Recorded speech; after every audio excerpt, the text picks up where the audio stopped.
जय श्री राम मित्रों, आपका हमारे चैनल पर एक बार फिर से स्वागत है। मित्रों, पद्म पुराण में नंदीधेनु उपाख्यान, वामन अवतार की कथा, तुलाधार की कथा, सुशंख द्वारा यम कन्या सुनीता को श्राप की कथा, सीता सुख संवाद, सुकर्मा की पितश भक्ति तथा विष्णु भगवान के पुराणमय स्वरूप का अद्भुत वर्णन है। पद्म पुराण के अनुसार व्यक्ति ज्यादा कर्म कांडों पर न जाकर यदि साधारण जीवन व्यतीत करते हुए सदाचार और परोपकार के मार्ग पर चलता है तो उसे भी पुराणों का पूर्ण फल प्राप्त होता है तथा वह दीर्घजीवी हो जाता है। ये अद्भुत पद्म पुराण का इसीलिए नित्य प्रतिदिन श्रवण करना चाहिए। मित्रों, पिछले वीडियो में हमने श्रवण किया था पद्म पुराण के सृष्टि खंड अध्याय का 8वां क्रमांक मरुदगणियों की उत्पत्ति, भिन्न भिन्न समुदायों के राजाओं तथा 14 मनवंतरों का वर्णन। इस वीडियो में हम सुनेंगे पृथु के चरित्र तथा सूर्य वंश का वर्णन।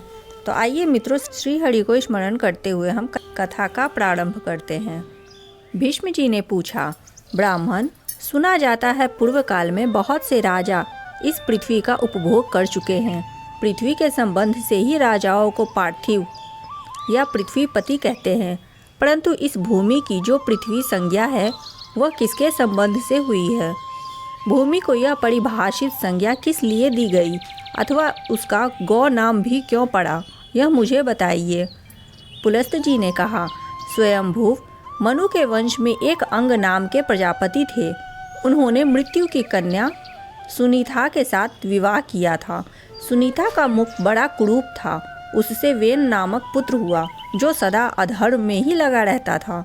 वह लोगों की बुराई करता और पराई स्त्रियों को हड़प लेता था।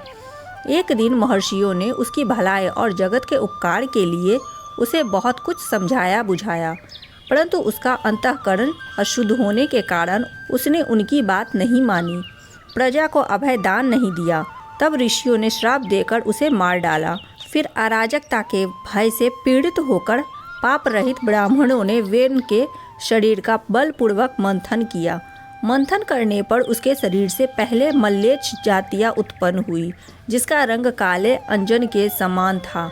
तत्पश्चात उसके दाहिने हाथ से एक दिव्य तेजोमय शरीरधारी धर्मात्मा पुरुष का प्रादुर्भाव हुआ, जो धनुष, बाण और गदा धारण किए हुए थे तथा रत्नमय कवच एवं अंगदादी आभूषणों से विभूषित थे। वे पृथु के नाम से प्रसिद्ध हुए। उनके रूप में साक्षात भगवान विष्णु ही अवतीर्ण हुए थे। ब्राह्मणों ने उन्हें राज्य पर अभिषिक्त किया। राजा होने पर उन्होंने देखा कि इस भूतल से धर्म उठ गया है, न कहीं स्वाध्याय होता है न वष्टकार यज्ञादि। तब वे क्रोध करके अपने बाण से पृथ्वी को विदीर्ण कर डालने के लिए उद्धत हो गए। यह देख पृथ्वी गौ का रूप धारण करके भाग खड़ी हुई। उसे भागते देख पृथु ने भी उसका पीछा किया। तब वह एक स्थान पर खड़ी होकर बोली, राजन, मेरे लिए क्या आज्ञा होती है? पृथु ने कहा, सुव्रते, संपूर्ण चराचर जगत के लिए जो अभीष्ट वस्तु है उसे शीघ्र प्रस्तुत करो। पृथ्वी ने बहुत अच्छा कहकर स्वीकृति दे दी। तब राजा ने स्वयंभू मनु को बछड़ा बनाकर अपने हाथ में पृथ्वी का दूध दूहा। वही दूध अन्न हुआ जिससे सारी प्रजा जीवन धारण करती है। तत्पश्चात ऋषियों ने भी भूमि रूपिणी गो का दोहन किया। उस समय चंद्रमा ही बछड़ा बने थे, दूहने वाले थे वनस्पति, दुग्ध का पात्र था वेद और तपस्या ही दूध थी। फिर देवताओं ने भी वसुधा को दूहा। उस समय मित्र देवता दोग्धा हुए, इंद्र बछड़ा बने तथा ओज और बल ही दूध के रूप में प्रकट हुआ। देवताओं का दोहन पात्र स्वर्ण का था और पितरों का चांदी का। पितरों की ओर से अंतक ने दूहने का काम किया। यमराज बछड़ा बने और स्वधा ही दूध के रूप में प्राप्त हुई। नागों ने तुम्बी को पात्र बनाया और तक्षक को बछड़ा। धृतराष्ट्र नामक नाग ने दोग्धा बनकर विष रूपी दुग्धा दोहन किया। असुरों ने लोहे के बर्तन में उस पृथ्वी से माया रूप दूध दुहा। उस समय प्रहलाद कुमार विरोचन बछड़ा बने थे। त्रिमूर्धा ने दूहने का काम किया था। यक्ष अंतर्ध्यान होने की विद्या प्राप्त करना चाहते थे, इसीलिए उन्होंने कुबेर को बछड़ा बनाकर कच्चे बर्तन में उस अंतर्ध्यान विद्या को ही वसुधा से दुग्ध के रूप में दूहा। गंधर्वों और अप्सराओं ने चित्ररथ को बछड़ा बनाकर कमल के पत्ते में पृथ्वी से सुगंधों का दोहन किया।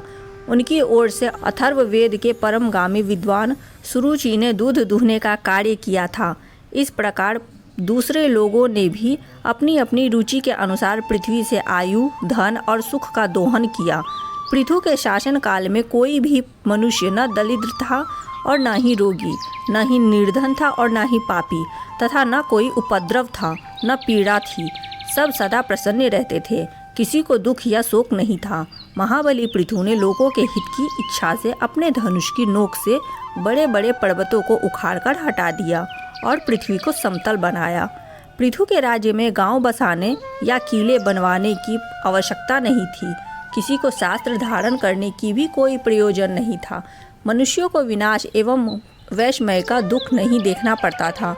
अर्थशास्त्र में किसी का आदर नहीं था। सब लोग धर्म में ही संलग्न रहते थे। इस प्रकार मैंने तुमसे पृथ्वी के दोहन पात्रों का वर्णन किया तथा जैसा जैसा दूध दुहा गया वह भी बता दिया। राजा पृथु बड़े विज्ञ थे। जिनकी जैसी रुचि थी उसी के अनुसार उन्होंने सबको दूध प्रदान किया। वह प्रसंग यज्ञ और श्राद्ध सभी अवसरों पर सुनाने के योग्य है। इसे मैंने तुम्हें सुना दिया। यह भूमि धर्मात्मा पृथु की कन्या मानी गई। इसी से विद्वान पुरुष पृथ्वी कहकर इसकी स्तुति करते हैं। भीष्म जी ने कहा, ब्राह्मण आप तत्व के ज्ञाता है। अब क्रमशः सूर्यवंश और चंद्रवंश का पूरा पूरा एवं यथार्थ वर्णन कीजिए। पुलस्त जी ने कहा, राजन, पूर्व काल में कश्यप जी से अदिति के गर्भ से विवस्वान नामक पुत्र हुआ। विवस्वान के 3 स्त्रियां थीं, संज्ञा, रागी और प्रभा। रागी ने रेवत नामक पुत्र उत्पन्न किया। प्रभा से प्रभात की उत्पत्ति हुई। संज्ञा विश्वकर्मा की पुत्री थी। उसने वैवस्वत मनु को जन्म दिया। कुछ काल पश्चात संज्ञा के गर्भ से यम और यमुना नामक 2 जुड़वी संतानें पैदा हुई। तदनंतर वह विवस्वान सूर्य के तेजोमय स्वरूप को न सह सकी, अतः उसने अपने शरीर से अपने ही समान रूप वाली एक नारी को प्रकट किया। उनका नाम छाया हुआ। छाया सामने खड़ी होकर बोली, देवी मेरे लिए क्या आज्ञा है? संज्ञा ने कहा, छाया तुम मेरी स्वामी की सेवा करो, साथ ही मेरे बच्चों का भी माता की भांति स्नेहपूर्वक पालन करना। तथास्तु कहकर छाया भगवान सूर्य के पास गई। वह उनसे अपनी कामना पूर्ण करना चाहती थी।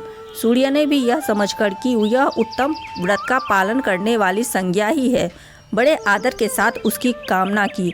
छाया ने सूर्य से सावर्ण्य मनु को उत्पन्न किया। उनका वर्ण भी वैवस्वत मनु के समान होने के कारण उनका नाम सावर्ण्य मनु पड़ गया। तत्पश्चात भगवान भास्कर ने छाया के गर्भ से क्रमशः शनिश्चर नामक पुत्र तथा तप्ती और विशिष्ट नाम की कन्या को जन्म दिया। एक समय महायशस्वी यमराज वैराग्य के कारण पुष्कर तीर्थ में गए और वहां फल, फेन एवं वायु का आहार करते हुए कठोर तपस्या करने लगे। उन्होंने 100 वर्षों तक तपस्या के द्वारा ब्रह्मा जी की आराधना की। उनके तप के प्रभाव से देवेश्वर ब्रह्मा जी संतुष्ट हो गए। तब यमराज ने उनसे लोकपाल का पद, अक्षय पितृलोक का राज्य तथा धर्माधर्ममय जगत की देख रेख का अधिकार मांगा। इस प्रकार उन्हें ब्रह्मा जी से लोकपाल पदवी प्राप्त हुई। साथ ही उन्हें पितृलोक का राज्य और धर्माधर्म के निर्णय का अधिकार भी मिल गया। छाया के पुत्र शनिश्चर भी तप के प्रभाव से ग्रहों की समानता को प्राप्त हुए। यमुना और तप्ती ये दोनों सूर्य कन्याएं नदी हो गई। विशिष्टा स्वरूप बड़ा भयंकर था। वह काल रूप से स्थित हुई। वैवस्वत मनु के 10 महाबली पुत्र हुए। वह सब में इल ज्येष्ठ थे। शेष पुत्रों के नाम इस प्रकार है, इक्ष्वाकु, कुशनाभ, अरिष्ट, धृष्ट, नरिष्यंत, करुष, महाबली, सरयाति, प्रिषर्ध तथा नभाग। ये सभी दिव्य मनुष्य थे। राजा मनु अपने ज्येष्ठ और धर्मात्मा पुत्र इल को राज्य पर अभिषिक्त करके स्वयं पुष्कर के तपोवन में तपस्या करने के लिए चले गए। तदनंतर उनकी तपस्या को सफल करने के लिए वरदाता ब्रह्मा जी आए और बोले, मनो तुम्हारा कल्याण हो, तुम अपनी इच्छा के अनुसार वर मांगो। मनु ने कहा, स्वामिन आपकी कृपा से पृथ्वी के संपूर्ण राजा धर्मपरायण, ऐश्वर्यशाली तथा मेरे अधीन हो। तथास्तु कहकर देवेश्वर ब्रह्मा जी वहीं अंतर्ध्यान हो गए। तदनंतर मनु अपनी राजधानी में आकर पूर्ववत रहने लगे। इसके बाद राजा इल अर्थ सिद्धि के लिए इस भूमंडल पर विचरने लगे। वे संपूर्ण द्वीपों में घूम घूम कर वहाँ के राजाओं को अपने वश में करते थे। एक दिन प्रतापी इल रथ में बैठकर भगवान शंकर के महान उपवन में गए, जो कल्प वृक्ष की लताओं से व्याप्त एवं सरवन के नाम से प्रसिद्ध था। मित्रों, आगे की कथा में हम श्रवण करेंगे कि राजा इल से इला बनने की कथा किस प्रकार हुई। आज की वीडियो इतना ही। वीडियो काफ़ी लंबी हो जाती, इसीलिए मैंने 2 भागों में इसे बांट दिया है। तो वीडियो को पूरा ज़रूर देखिएगा। अब मिलते हैं अगले वीडियो में। तब तक के लिए जय सिया राम।